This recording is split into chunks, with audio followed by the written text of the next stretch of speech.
Welcome back to special focus. నా account నా ఇష్టం, నేనేదైనా రాసుకుంటానంటే కుదరదు. సోషల్ నెట్వర్కింగ్ సైట్స్ అంటే కొన్ని లక్షల మంది చూసేవి.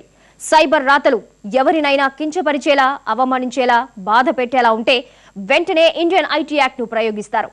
ఈ చట్ట ప్రకారం చర్యలు తీసుకుంటారు, జైలుకు పంపిస్తారు. ఇప్పుడు ఈ ఇద్దరు యువతులను ఆ యాక్ట్ ప్రకారమే అరెస్టు చేశారు.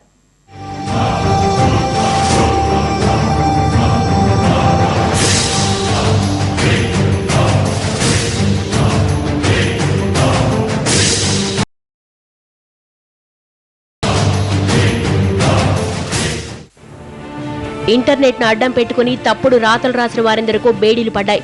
హీరో శివాజీతో పాటు రాష్ట్రంలోని మంత్రులను టార్గెట్ చేసుకుని greatanధ్ర.com లో ఆర్టికల్స్ పెట్టినందుకు సమాచార సాంకేతిక చట్టం ప్రకారం గతంలో ఎన్ఆర్ఐ వెంకట్ను హైదరాబాద్ పోలీసులు అరెస్టు చేశారు. ఒక్క లైకు అరెస్టుకు దారితీసిందంటే ఇక మన దేశంలో ప్రజాస్వామ్యం ఎక్కడుందని వెంకట్ ప్రశ్నిస్తున్నారు. చిరంజీవి, బాలకృష్ణలను అవమానిస్తూ పోస్టులు పెట్టిన కేసులోనూ కొందరు అరెస్ట్ అయ్యారు. I hate Sonia, I hate Jagan, I hate Kiran Kumar Reddy, I hate Chiranjeevi, I hate Balakrishna, ఇలా అనేక మంది పేరుతో ఇంటర్నెట్ లో వెబ్సైట్లు ఉన్నాయి.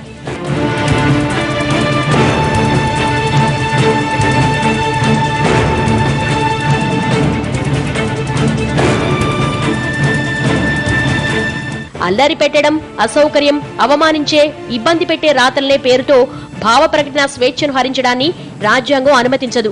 సమాచార సాంకేతిక చట్టం 2000 సెక్షన్ 66A ప్రకారం మాత్రం అలాంటి వారికి ముకుతాడు ఏచ్చు.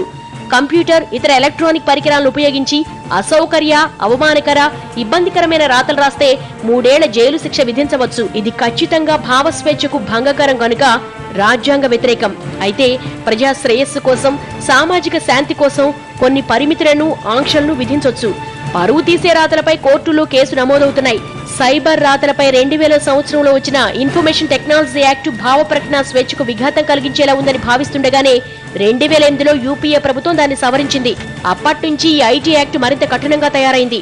యాక్చువల్గా ఇన్ఫర్మేషన్ టెక్నాలజీ యాక్ట్ 66A దానికి వర్తిస్తుందా లేదన్నమాట. అటుంచి యాక్చువల్ వాళ్ళు ఇచ్చిన స్టేట్మెంటు అది ఆయన బాలసాహెబ్ థాకరే గారు ఆయన మంచి లీడరు, మంచి ఫాలోయింగ్ అయిన లీడరు.